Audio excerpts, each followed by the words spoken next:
और इधर महाराष्ट्र के मुस्लिमों ने रखी महाविकास अघाड़ी दल को समर्थन देने के लिए 17 शर्तें। बता दें कि महाराष्ट्र विधानसभा चुनाव 2024 के लिए ऑल इंडिया उलमाए बोर्ड महाराष्ट्र ने महाविकास अघाड़ी यानी कांग्रेस, उद्धव और शरद पवार का गठबंधन एवीए को समर्थन देने के लिए अपनी 17 शर्तें रखी हैं। इन मांगों में वक्फ बिल का विरोध, नौकरी और शिक्षा में 10% मुस्लिम आरक्षण, इमामों और मौलानाओं को मासिक 15,000 रुपए भत्ता और सत्ता में आने पर आरएसएस पर प्रतिबंध लगाने जैसी शर्तें शामिल हैं।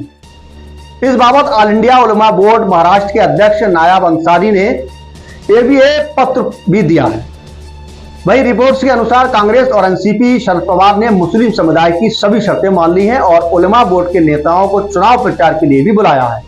महाराष्ट्र कांग्रेस अध्यक्ष नाना पटोले और शरद पवार की एनसीपी के उलमा बोर्ड को समर्थन के लिए आभार जताते हुए सत्ता में आने पर उनकी मांगे पूरी करने का वादा भी किया है। उलमा बोर्ड की 17 मांगे इस प्रकार हैं, जिसमें नंबर 1 पर है कि वक्फ बिल का विरोध किया जाएगा। वहीं दूसरे नंबर पर नौकरी और शिक्षा में 10% मुस्लिमों को आरक्षण मिलेगा। वहीं महाराष्ट्र के 48 जिलों में मस्जिद, कब्रिस्तान और दरगाह की जब्त संपत्तियों का सर्वेक्षण किया जाएगा। इसके अलावा वक्फ बोर्ड के विकास के लिए 100 करोड़ रुपए का फंड भी रिलीज किया जाएगा। इसके अलावा 2012 से 2024 तक दंगे में फंसे निर्दोष मुसलमानों की रिहाई कराई जाए।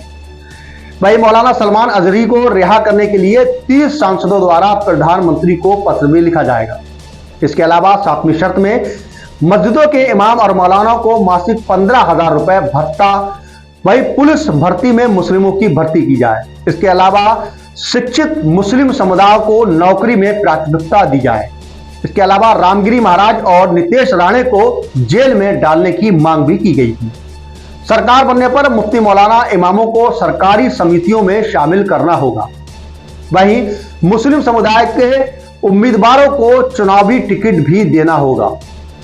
वहीं 13वीं शर्त महाराष्ट्र राज्य वक्फ बोर्ड में 500 कर्मचारियों की भर्ती करना है। इसके अलावा 14वीं शर्त में वक्फ बोर्ड की संपत्तियों पर अतिक्रमण हटाने का कानून लागू हो। इसके अलावा 15वीं शर्त में पैगंबर साहब के खिलाफ बोलने वालों पर कानूनी प्रतिबंध लगे। वहीं सत्ता में आने पर आरएसएस पर पूरी तरह से प्रतिबंध लगाना चाहिए। सभी मांगों की मंजूरी के लिए इंडिया गठबंधन के नेताओं से लिखित आश्वासन और चुनाव प्रचार के लिए आवश्यक साधन उपलब्ध कराना भी है।